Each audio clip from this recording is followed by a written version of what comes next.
Alena? Hindi ka pa pala nakakabalik ng Sapiro. May nais lamang akong alamin. Mahal na rin. Tungkol sa Encantado nga sa iyong panaginip.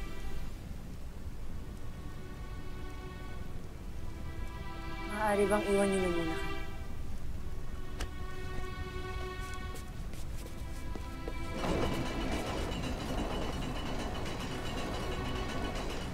Si Ibaro. Siya ba muli ang ipinadala ni Emre upang mabigay sa'yo ng bagong tagapagmana? Kaya ba hindi mo masagot ang aking katanungan kanina sa konseho?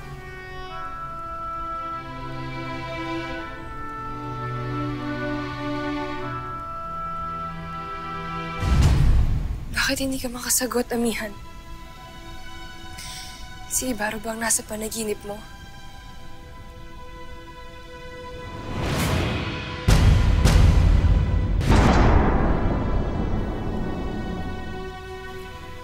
Alena, hindi ko kilala ang Encantadong nakita ko sa aking panaginip. Kung ganun, tulungan mo akong intindihin, amihan. Ipinagdarasal mo kay Emre na may makadaupang palad ka. Ano't biglang nagbago ang iyong isip nung nakita mo ang Encantado sa iyong panaginip?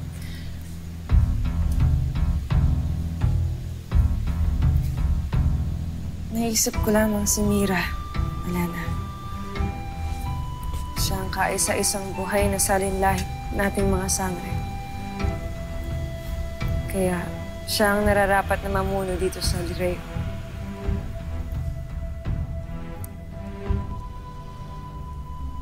Sana hindi na muling sumagi sa iyong isipan na may namamagitan sa amin ni Ibrahim.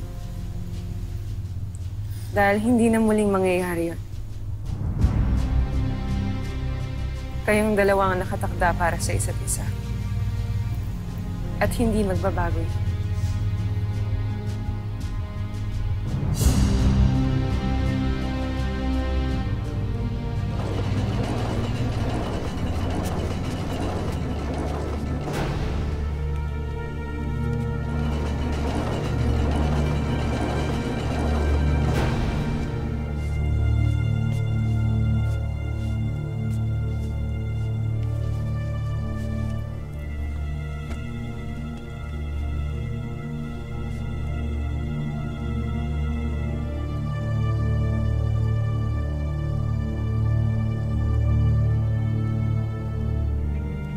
Saan lagay ng ating mga armas?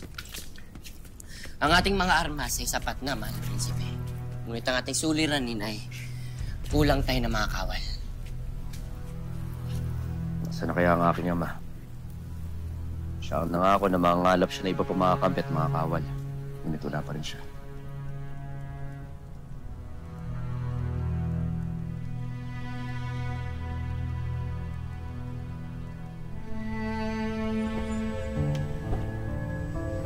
Mahal na Prinsipe, ano yan?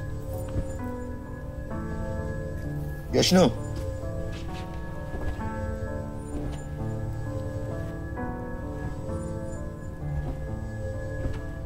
Geshno! Hey! Ayaw niya ako lubayan. Ano ba yan? Retre ba yan o linta? Geshno! Hindi ba't ang pagdapo niyan ay tanda ng isang may sangre ka na mga kadaupang palad? Kamusta naman ang panaginip niyo ni Sangre Alena tuwing gabi, ha? Ha? Mahal na Prinsipe? Aray! Sangre Alena! Nakita mo ba ang reta? Alena! Hindi ka nakatuwa, Wantok.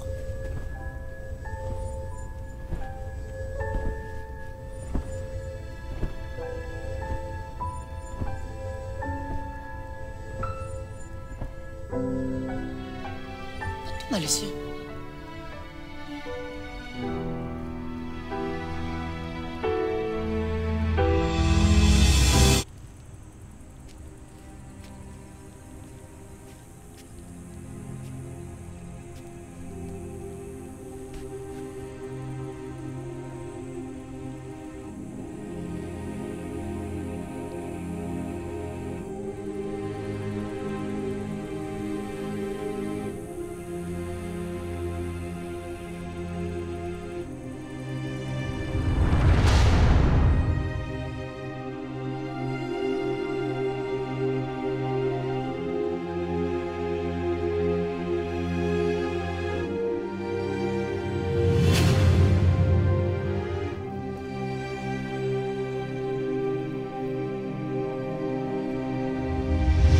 Si Ibarra ba ang nasa panaginip mo?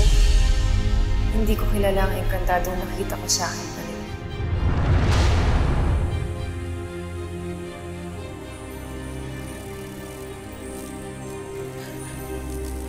Ano ang dahilan ng iyong pagluha, mahal na sangre? Wala akong magawa mo iyak. Kahit na anong gawin ko, o kahit na anong iwas ni Amihan siya ni Ibarra sa isa't isa, si Emre na ang gumagawa ng paraan upang ipamukha sa akin na sila ang para sa isa't isa. Wala akong kapangyarihan upang ipaglaban ang pag-ibig na hindi naman ako bahagi.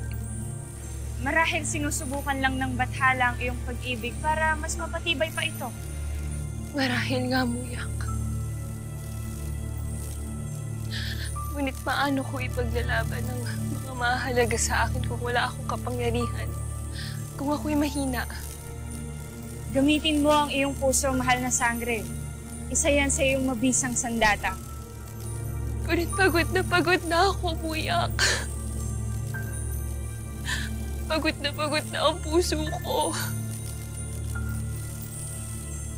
Hanggat wala akong kapangyarihan tulad din Amihan at Indanaya, hindi ko mailigtas sa mga bagay o nilalang na mahalaga sa akin.